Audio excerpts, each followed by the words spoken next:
Welcome back, folks. We're here with another great show. We have a wonderful guest with us today, William Ford. He's a husband. He's a father of three, 12 years in the HCM sales game, and he is the owner of Coast2Coast Payroll and Payments. And this is a sales broker for HCM sales. Is that right, William? That is correct, sir. Awesome. Welcome aboard. Before we get to you, William, how you doing, Walt? I'm good, man. I'm excited to have William here with us Yes. and learn about his craft and his skill set and get some pointers on what he does.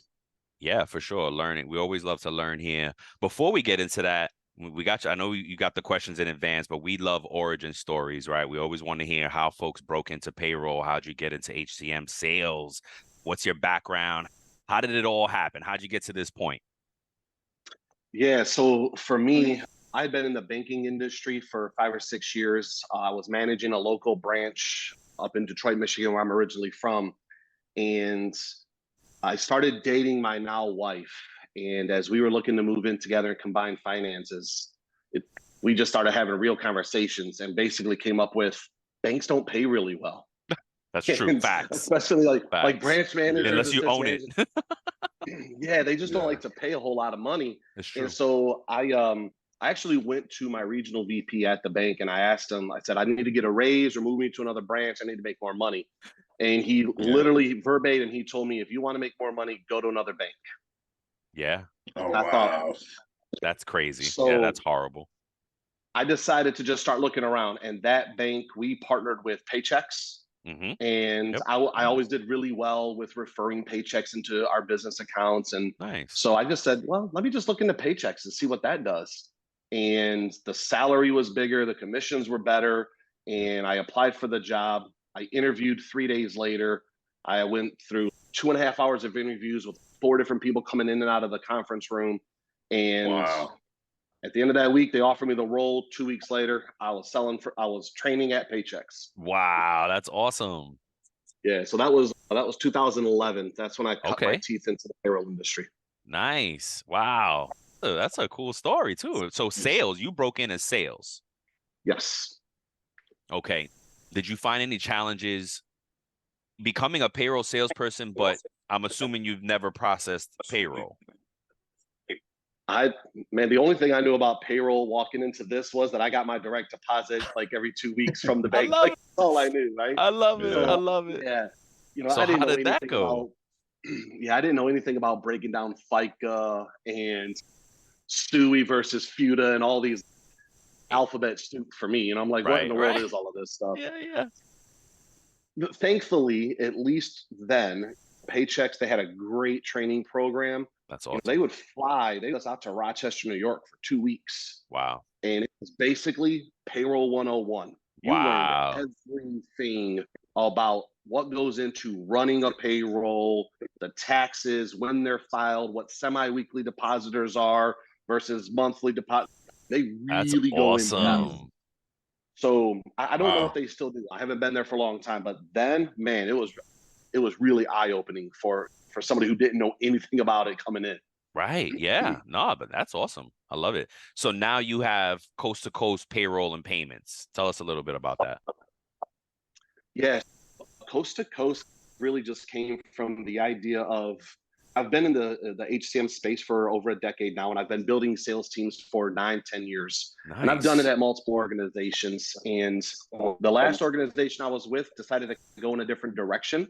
And so when my position was eliminated, again, sitting down with my wife, having some conversations, and we said, I could probably just apply for jobs at other HCM places and go build a sales team for one of them again. Or I could look into doing it myself. Yeah. What I was able to actually find through some of the connections that I've made in the industry over the years is I was able to find a large publicly traded organization that will manage all of the service side so that me and my team can just go be the salespeople that we are. And then we have an accountability system in place so that we know the service is at the level we need it to be. And so that we can come in whenever there's a service issue and we have input in that, even though we're just a sales organization. That's awesome. Perfect segue. What have been your greatest challenges about payroll sales? I would say early on, obviously learning payroll, understanding what all these different acronyms stand for and how taxes get moved and when they get moved. Yep. And this is something that a lot of on the operations side, when you're the customer, you might not even think about this, but I believe too many salespeople miss in this space is the tax money that has to be moved by the different people. You know, if you're with XYZ payroll today and you switch over to ABC payroll tomorrow and they start processing for you, what are the tax ramifications? Good Who's call out, responsible man. for what, right? It's a And good so I one. think that's a really big challenge for most, especially those who are new to the industry. That's a big challenge because they don't know. And it's a challenge in closing deals and trying to help the client understand this is what those tax dollars are going to look like. Paychex is responsible for this. We're going to be responsible for this moving forward. We got to pull this money up front, but you're going to get it back in 4 days from ADP. Like really walking through that part's a big challenge. And let me ask you, is go that ahead. why best practice for payroll transitions is like a quarter end, either a year end or a quarter end? I believe that's why a lot of the accounting community wants to push their clients to only switch at quarter breaks because it's clean. It's clean. Yeah, it's always going to be clean, especially with the filing of that return, you know, right? Exactly. The 941 or whatever your state form is. There you go. I've always talked with my sales teams, even those that I've trained into the industry, is a lot of our customers out there are at the very least a monthly depositor. And so there might be like a small FUTA dollar or a small SUI dollar that might have to change hands. But you could still move people at their first payroll of a new month because the monies have already been moved by your current provider. So you can do a lot of that inside of a quarter. Just understanding who's responsible for that quarterly return at that point. Is that usually client driven though? Hey, I need it done now. Don't worry about the quarter. We got to go now. Or do you find like it's more client driven, or do you guys actually push a month in? Or does it even matter, right? You just, hey, do whatever the client needs, right? Yeah, there's a little bit of combination of all of that. Okay. Okay. If you do it right and you walk the client through what those money exchanges are going to look like, then moving on a month is not a big deal at all because you're taking over. We're responsible for the quarterly return. It's all going to be really easy. We'll take care of it. Yep. It's when the clients had an issue at their current provider and they're like, man, I got to go and I got to go now. I don't want to, I don't trust them to run another payroll. Yeah, I know that feeling too. Really, yeah. Yep. Or you get with some of these, sometimes you get into these larger companies and the sales pressure is so strong on their reps. You got quotas to hit. Yep. Right. And sometimes those quotas are dollars and sometimes they're units. And if you don't get your units, you're losing your job. So now the salesperson could become the one that pushes and is the one who's making that move instead of waiting for what's best for the client. Yep. Got it. What have been some of the opposite? What are some of the biggest rewards in payroll sales? Man, I will tell you, my biggest personal reward being in this industry has been the amount of business owners that I've been able to create relationships with. And then they become long-standing relationships, whether that's people who become clients or even like those in the accounting community. When I first started at Paychex, it was, man, you got to meet every CPA in your industry. That's your number one referral partner. Go meet them all. And to this day, I'm 12 years in. I've moved. I haven't been at Paychex in 8 years. Still have relationships with a handful of those CPAs where I can call Frank. And when I'm in Detroit next week, and me and Frank will go have a glass of wine together at happy hour because if you're good at what you do, has been built. Yeah, exactly right. I do the same thing as a payroll person for my companies or whatever company I work for. I become great partners with my vendors, right? Because a lot of times clients take that kind of air of you're the vendor, just do what I say. You know what I mean? Just very dismissive and very, you're the vendor. I pay you. Come on. These folks have a lot. They're human on the other end, right? We don't pay the client rep that I'm using. They're not getting rich off of this deal. You know what I mean? So it's like Right. they're humans. I gotta partner with them and be nice. Now, don't get me wrong. When I have to hold people accountable, I hold people accountable. But it's like at that point, they're like, whoa, Brian's upset. Man, we must have messed up because Brian's great with us. If he's upset, that means we really messed up. You know what I mean? So I love that relationship part of it. I love that answer, man, because you could have easily said, yeah, money, duh, the money, right? But Right. right, but No, and we that's do the everything. truth. The relationships have been big.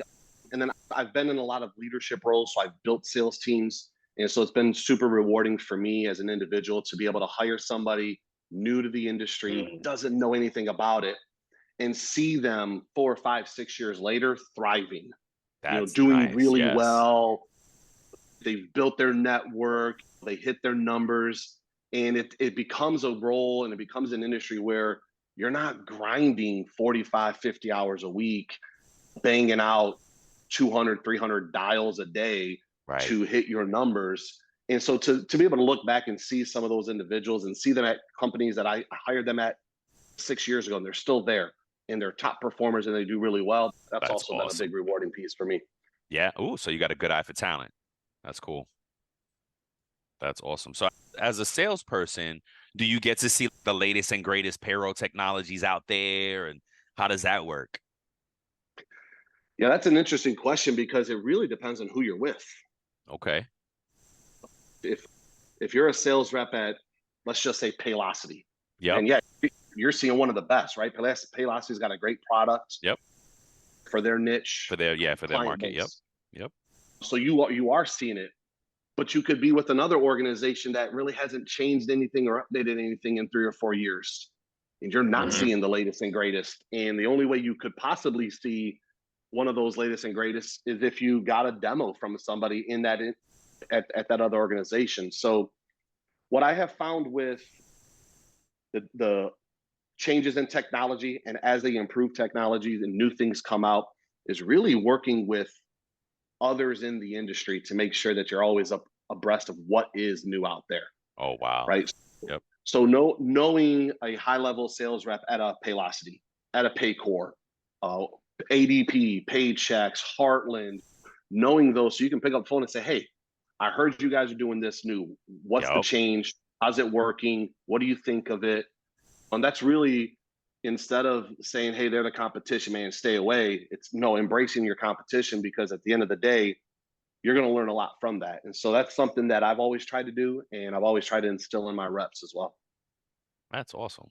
That's awesome. What kind of do you guys limit?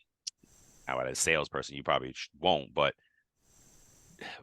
what's in the portfolio, right? Is it just HCM? Is it just payroll service? Like, what are you limited to what you offer? Do you focus on only certain softwares and technologies? How do you pick what you're going to sell to folks? Man, I'll tell you what, that's probably the best question you guys are going to ask today, because this is a really big component within our industry from the sales side of it, right? So you guys might not see it as much on your side as the client, right? And in operations, but on the sales side of it, think of it this way.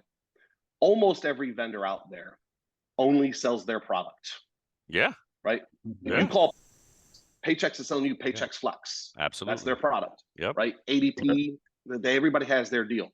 Mm-hmm. So within the organization, if you work for Paychex, now it depends on what segment are you in? Yeah. Are you in their 10 Mm-hmm. employees and under? Are you 10 to Right. 50? Are you CPA Right. only? Are Mm-hmm. you HR?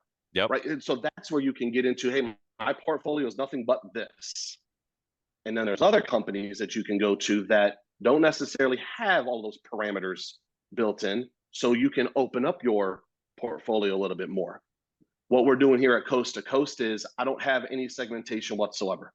Nice. So the 5 or 6 agents I have across the country, they can go after a 5-person weekly, like we just ran one today for a brand new company down in San Antonio, Texas. You can Nice. also go after a 350-person semi-weekly. It's his choice because he's going after the business he wants. And then we actually partner with 2 different vendors. So now we can look at which one's the better fit for the client Nice. versus just, awesome. hey, this is the avenue So we we got, got and that's right. it. Right. I Now love it. it's, let's really have a discovery about what do you guys need? Yep. Where can we streamline and simplify processes within your organization? Let's talk about the gaps you have. What are you looking for? And then let me go see which one of my vendors makes the most sense for you. Yep. Yep. Wow, that's And awesome. so then within that, the vendors we're working with, we can do standalone time and attendance if we need to. Nice. Right. We can do just payroll, or we can do payroll with applicant tracking and time and labor. There we go. And we can get into HR. We can have that full-blown suite. HCM, Yes. right, where you have your Ben admin in there, where connecting to There an we employee go. navigator, There right? we So you go. can do all that. Taxes. It's just How do you cover taxes? absolutely, Through yeah. your, The one of taxes the are being vendors. moved. Okay. Yes. Okay. Taxes are being moved by the vendor. So it's all being ACH. Everything's electronic. They're the ones filing the 941s. Your state forms are doing all of that for everything, and the filing of the W-2s and everything else at the end of the year. Very cool. I love it. I love it. What about like now how they have the earned, what is it? The term is earned wages on demand, something like that. Pay on demand, right? When folks can pay themselves daily and stuff like that. I don't want to say daily pay because that is actually a brand, Right. but it's right, a great one at that. They were like right on that one. But it's earned wages like on demand, for lack of a better explanation. I think it's something with earned wages. Does the vendors have anything for that yet? Yeah. So what's unique with that one, and we'll see more and more of this, is there's separate entities that have created that, and then they're Yes. going to the payroll vendors to say, hey, you should Partner. offer this to your client base. Yes. And then there might be a small little fee for it, right? That, yep. For example, if you work with anybody who's with Prism HR. So Prism Okay. HR, they're especially large in the PEO space. Okay. So if you're with a PEO and they're using a Prism HR, you're going to have access to the vendor that they've already partnered with for that daily pay or that pay on demand, whatever term you want to use for it. Right. And so then you as an employee, if you're using time and attendance, you're punching in, you're punching out, it's tracking all of that time for you right in your employee self-service. Then you can go into ZayZoom, which is the name of the vendor. And you can say, okay, ZayZoom, I'd like to get my $400 that I've already earned, and I'd like to get it today. And then ZayZoom can process that for you, and it's all built into payroll. So right now what you're seeing is, again, there's separated vendors that are doing that. And I would think that probably in the near future, one or two of the payroll big guys will end up buying some of those vendors, and then they'll own that component and they'll build it into theirs. Yeah, I think ADP does have a solution, but ADP is really good at the marketplace, right? If they don't do it, they got their marketplace now. Earned wage access. That's what it's called. Earned wage access. The general industry term.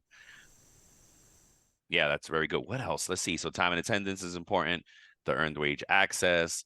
You got, I'm assuming they have mobile capabilities for some of this stuff. They have a mobile solution. 100%. Yeah. Nice. And what you'll see in the market is just about everybody has an app. Yeah. But for the 2 or 3 that don't, they still have web-based. Yes. And it's mobile optimized. So you're still doing it on your phone, right?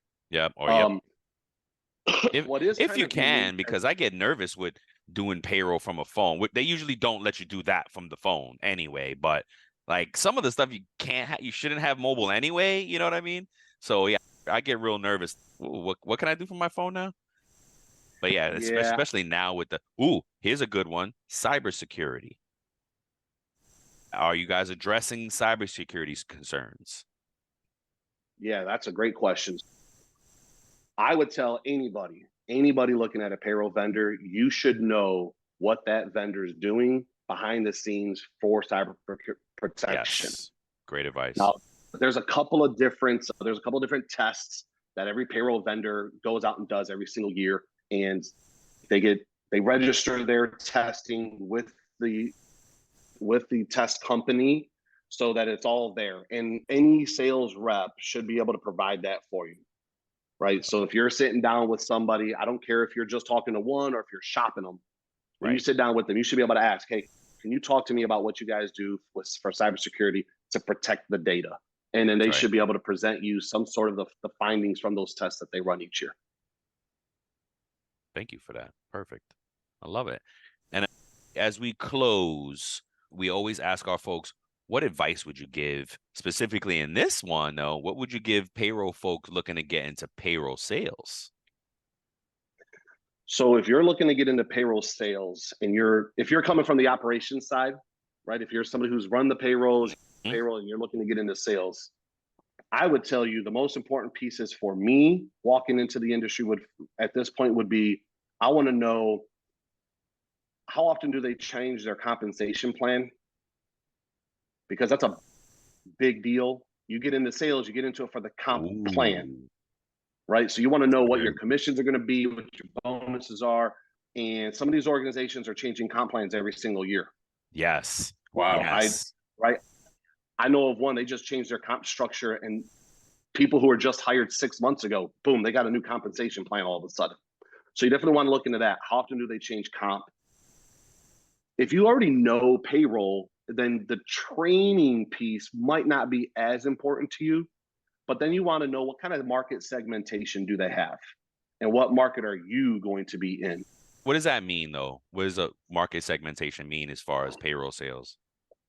So some vendors will segment everything based on the employee count. And Brian, you may only be selling to clients that are under 10 employees. Walt sells to clients that are 10 to 50. I sell to clients that are 50 to 200. Right. And so if you're out and about and you're talking to people and you get introduced to a company that's got 65 employees, you don't get to sell that deal. You got to bring me in. And now I'm the one who has to go and sell that deal. And you might get like a little percentage of a referral, sure, but it's not really moving the needle for you because you just thought, man, I get to go close this 65-person deal.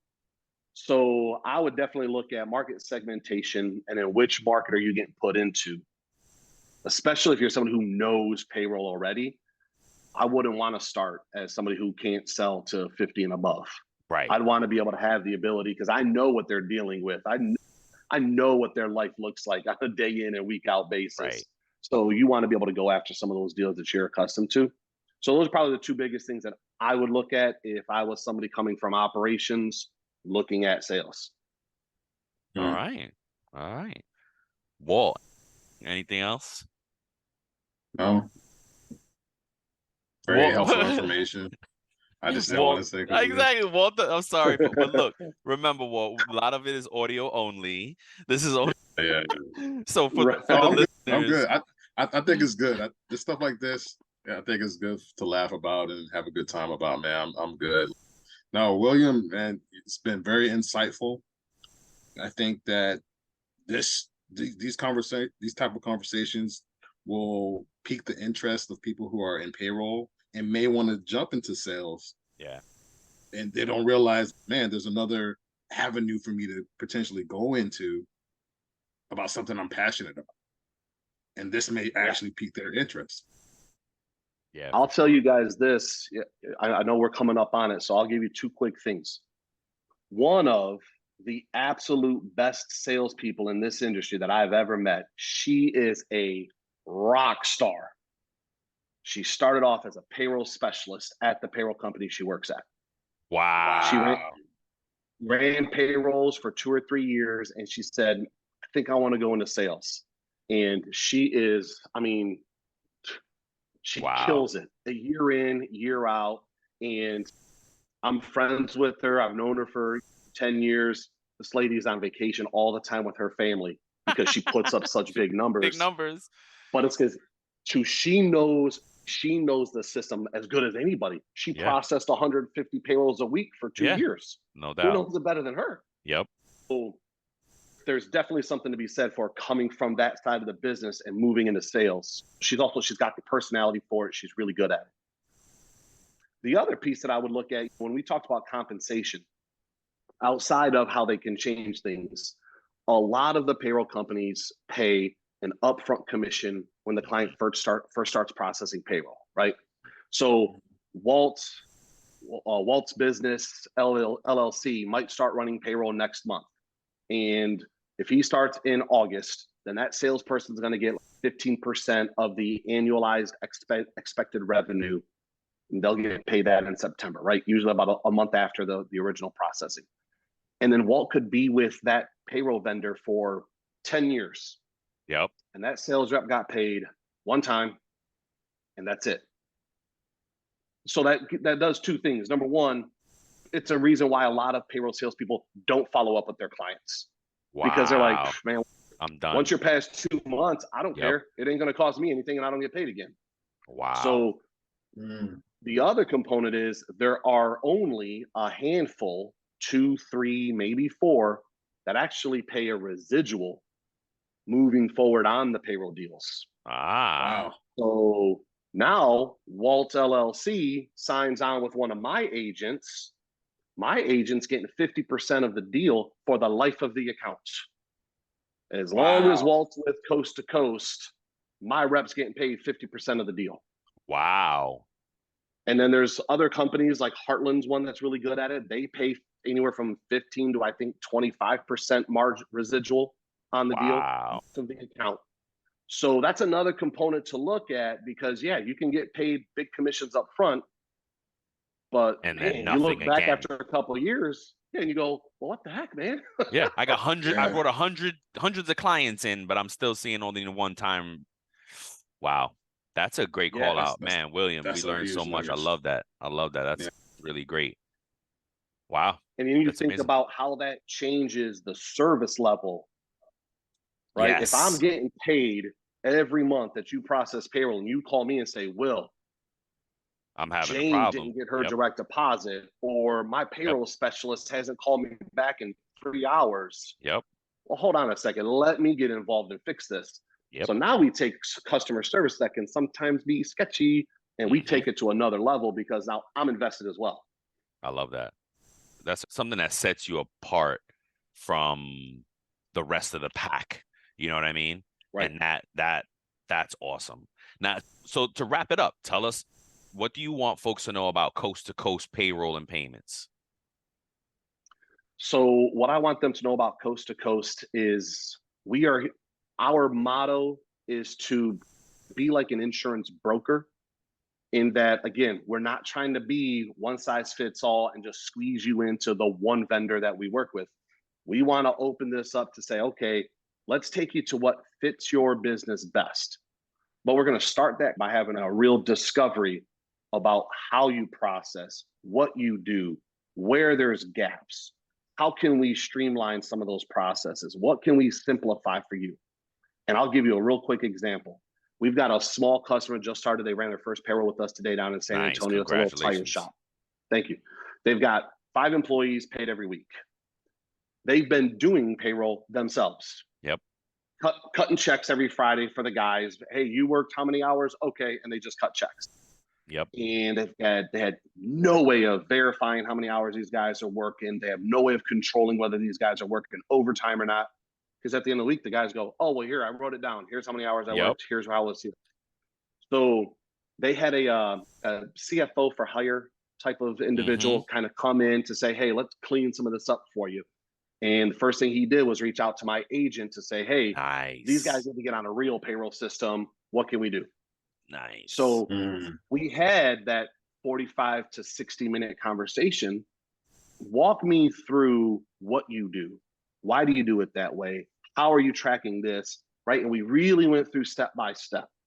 You know, this person, they're late every single week, every month with their tax payments because they forget. They're running their business. They forget. Small shop. They're paying $2,000, $3,000 a year in penalties. Oof. Man, you just paid for our fees plus some. There you go. Exactly. So then we started talking about timekeeping. Let's simplify some of this for you. Instead of just putting it on your guys to write down their time card on a piece of paper, how about we start really looking at, let's simplify some of this. So we set them up with their timekeeping is all going to be part of the app that the guys put on their phone. Yep. And it's geo-fenced for the parking lot. Love to hear that. Yep. Right. So they can't punch in down the street at McDonald's or Starbucks or Yep. home. It's geo-fenced for the parking lot of the business. Yep. But what was more important to them was they needed to be able to do scheduling inside of it and be able to Yes. get a notification that tells them Joe punched in before his schedule or Yes. after his scheduled time. Wow. Yes. Now they can start taking overtime down because they don't need Right. to be paying 30 hours a week of overtime. Yep. Yep. Right. So Some labor management. simplifying Yep. and streamlining some of those processes for them. It's a 5-person company that's been around for 20 years. They might be our client for the next 20 years because they've never really talked to anybody about this before. But taking the time to actually know what they're doing and where the gaps are so that we can make the right recommendation, that's really where Coast to Coast is going to pride itself. Each one of my agents around the country, that's what they're going to do. I do it. I sell payroll. I'm out there talking to business owners every day about it. I'm in my networking groups. So Thanks. that's really the commitment from us. And that's the one thing I want anybody to know about Coast to Coast. I love it. Perfect way to end it, man. That's awesome. Walt, anything to sign off? That was perfect. That was perfect. Man. That's awesome, guys. So folks out there Awesome. listening, Thank you, guys. if you hear that level of service for us, we really partner with, we've been blessed really to have folks on that have this incredible service level. Check them out, Coast to Coast Payroll. Thank you, folks. Yep. Till the next time, have a good one. Thank you, gentlemen. Thank you for tuning in to It's About Payroll. Until next time, keep learning, keep growing, and most importantly, keep going.